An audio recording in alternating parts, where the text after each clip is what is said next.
Olá, seja bem-vindo à TV Mundo Maior para mais um programa Despertar da Consciência.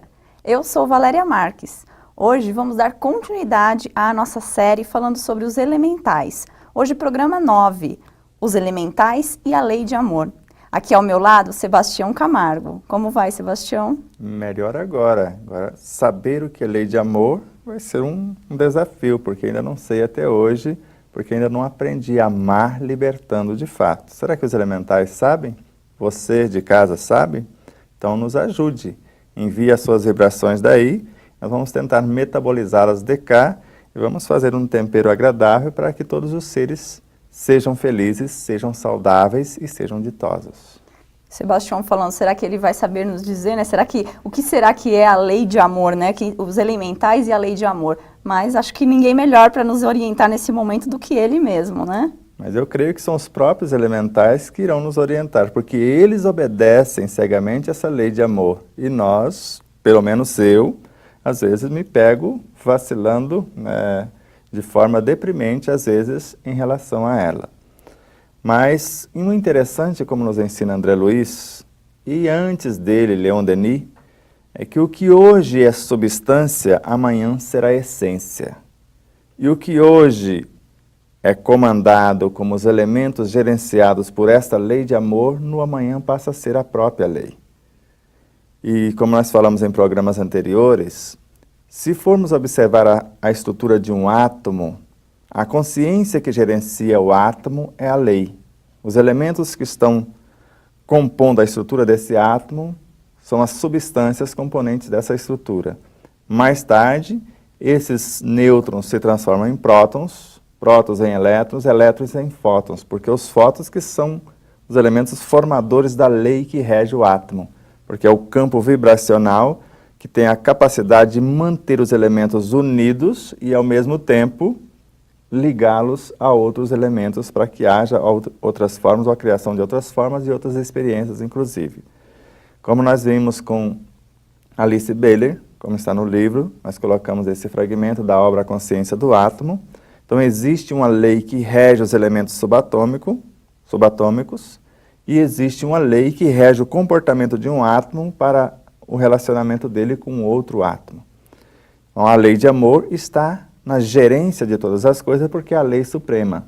O bem eterno é esta lei suprema. Agora, saber na situação como executá-la, porque no momento nós executamos essa lei de forma X, que parece desconexo com aquele outro momento. Porque há pessoas, há situações que podem não perceber e não ter a condição de executar essa lei como deveria ser.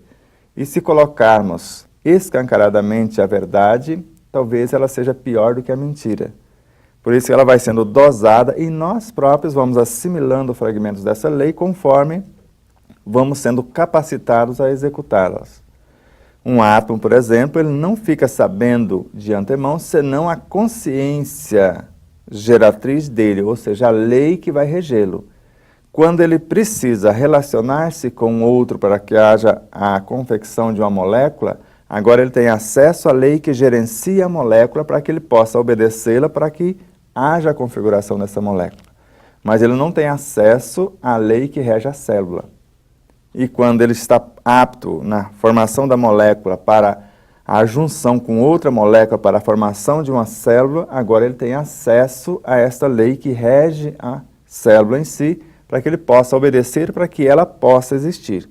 Assim como uma célula, mesmo atuante, tendo consciência plena de si mesma, ela não tem senão a consciência geratriz de um agrupamento de tecidos. E às vezes não tem acesso à consciência geratriz de um órgão. E quando ela está apta a gerenciar tecidos ou trabalhar juntamente com outras compondo os tecidos, agora sim esses tecidos têm acesso à consciência geratriz ou à lei que rege esse órgão e assim sucessivamente. Então, como a gente tem visto, né, inclusive em programas anteriores, os elementais estão em tudo, em toda parte. E a lei de amor é que rege todos os nossos sistemas, né? Isso que você tem nos orientado e principalmente nesse programa de hoje, acredito que é o que você vai trazer uma clareza maior para a gente.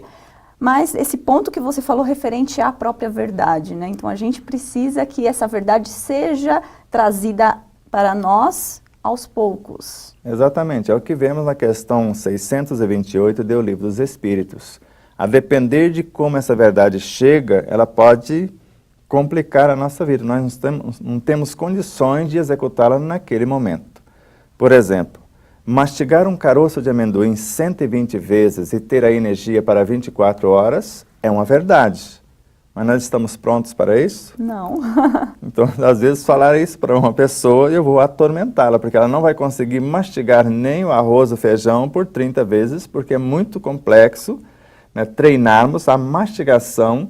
Quando às vezes mastigamos 2, 3 ou meia dúzia de vezes, já engolimos. Há um automatismo que foi gerado ou criado durante milênios. E precisa muita disciplina, muito boa vontade e saber os benefícios disso para que nos encorajemos a esse exercício. Do contrário, nós vamos achar que isso é balela e não vamos fazer esforço algum. E, de fato, vamos ficar um bom tempo ainda comendo bastante, achando que comer muito é que é o chique, que é o saudável. Então, é até isso que você falou sobre o mastigar 120 vezes um amendoim, né? Isso pode parecer absurdo para quem ouve e isso faz com que até perca, então, essa credibilidade. Se você já chega com uma informação dessa, para quem não está preparado ainda, que não foi galgando esse conhecimento, isso pode parecer algo absurdo, né? Exatamente, e quase inatingível. Então eu coloco, se você mastigar uma porção de arroz por pelo menos o suficiente para você não engasgar. Não coloque líquido junto com o alimento, porque não deveríamos fazer isso. Então deixa a saliva, deixa a produção da saliva fazer o processo de amolecimento deste alimento para que o bolo alimentar possa descer pelo esôfago tranquilamente sem engasgar. Se fizermos isso inicialmente, já está de bom tamanho, e isso é possível fazer. Porque eu tenho ali o parâmetro não engasgar. Se eu estiver engasgando é porque eu estou mastigando muito pouco. Então eu vou mastigando o suficiente para não engasgar.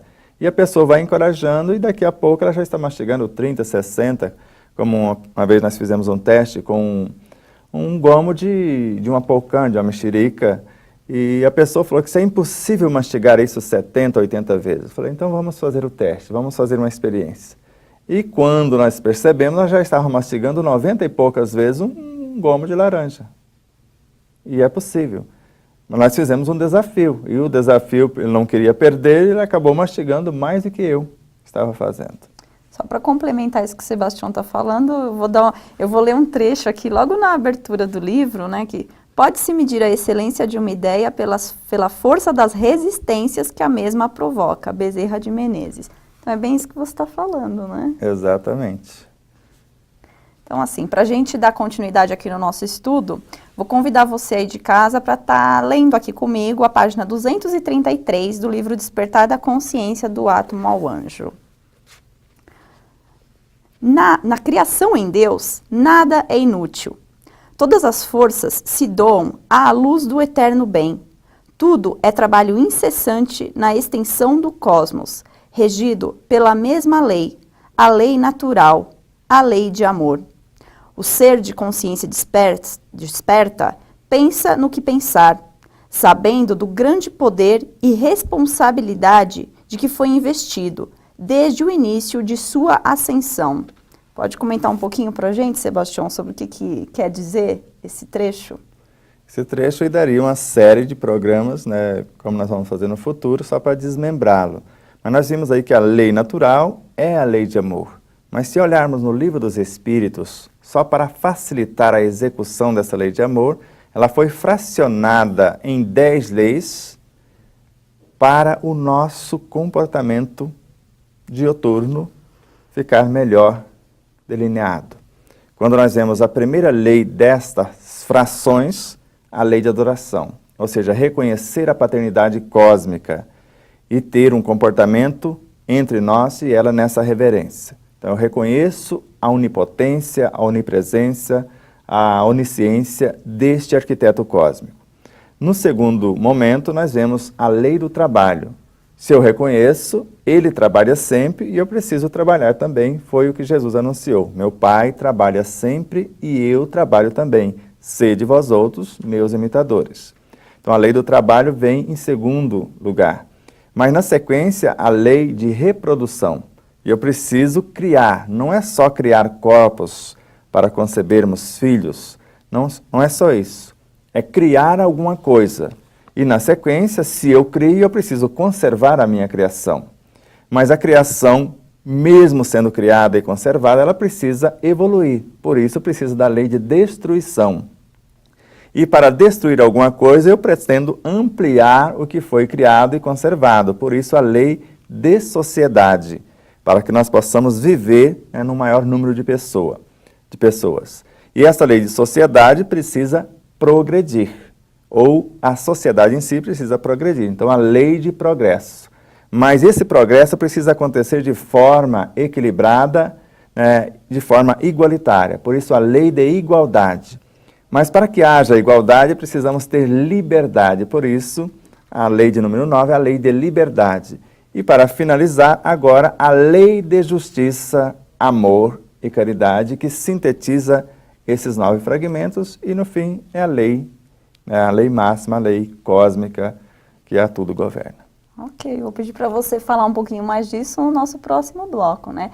E se você que está aí acompanhando o programa quiser ver novamente este ou acompanhar outros programas, ter acesso à nossa grade de programação, é só entrar no nosso site tvmundomaior.com.br. Dúvidas ou sugestões para o nosso programa, mande-nos um e-mail para despertar@tvmundomaior.com.br. Vamos para o intervalo e já voltamos.